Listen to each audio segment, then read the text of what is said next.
Galera do canal História e Histórias, vamos dar prosseguimento aí aos nossos vídeos sobre a seca no estado do Ceará. Bom, a gente já falou no vídeo anterior sobre a primeira seca, o primeiro grande impacto, que foi no ano de 1877, tá? E a gente vai falar agora sobre a seca do 15, imortalizado aí pela Raquel de Queiroz no seu livro O 15, tá? Bom, na seca do 15, gente, a gente teve uma evolução da seca de 1877. Os governantes sabiam que eles precisavam proteger Fortaleza dos retirantes que logo se aproximariam. Bom, para proteger a cidade dessas pessoas, foi criado um campo de concentração chamado o Campo do Alagadiço.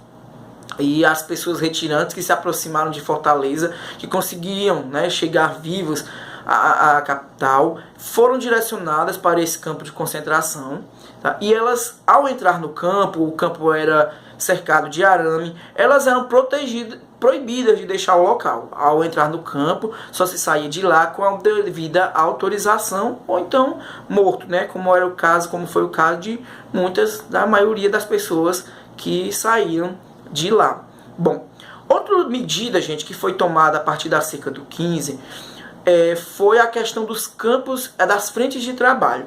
Se tomou consciência na época que era preciso criar uma forma de manter os retirantes, os sertanejos, nos seus locais de morada.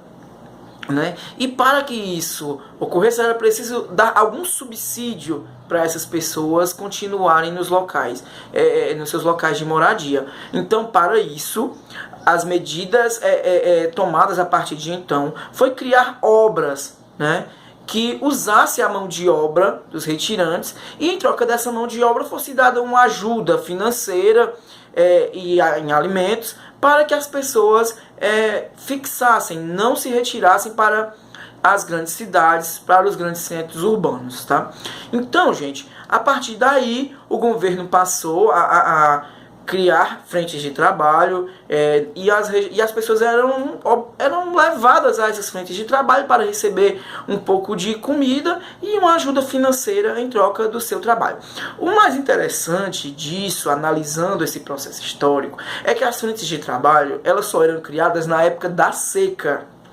Ao invés de se pensar o problema antes que ele viesse, essa estratégia era claramente utilizada na época da seca, ou seja, o sertanejo continuava, quando a chuva vinha, continuava seu cultivo, continuava sua tentativa, mas quando a seca viesse, para eles não morrerem de fome e não irem ser um problema nas cidades, vamos criar aqui uma frente de trabalho para essas pessoas continuarem nos seus locais de morada. Tá? Então, foi essa uma das táticas e uma das formas que a máquina governamental da época utilizou para tratar o problema da seca. O negócio se perde, acredito, o controle quando essas obras que vão utilizar do trabalho dos retirantes começam a ser feitas em propriedades privadas. Foram feitos açudes, foram feitas barragens, utilizando o serviço dos retirantes, pagos com o dinheiro do governo, em obras privadas, em obras em terra de grandes fazendeiros, em terras de grandes proprietários rurais. Não se pensava uma obra pública. Aliás, se pensou. A gente tem grandes açudes que foram criados, lógico, para combater a seca. Mas boa parte da mão de obra nas frentes de trabalho também foi utilizada de forma errada em obras que não iam beneficiar as pessoas do local, utilizando o dinheiro do Estado. Tá? Então essa foi uma das medidas adotadas a partir da seca do 15 e que vão se apresentar por muitos anos nas próximas secas que viriam a assolar o Nordeste, que é o que a gente vai ver na seca de 1932. O campo de concentração, segundo as autoridades, também foi uma boa ideia, e a prova disso é que na seca de 1932 eles vão aumentar. Ao invés de se criar apenas um campo de concentração, vão se criar vários campos espalhados por todo o território cearense. tá bom? Então, outro nome que merece destaque na seca do 15 é o farmacêutico Rodolfo Teófilo, que empreitou sozinho uma campanha de vacinação contra a varíola na época, tá? Ele levava sua barraquinha para o campo de concentração e lá fez todo um trabalho de vacinação das pessoas que chegavam doentes, que chegavam famintas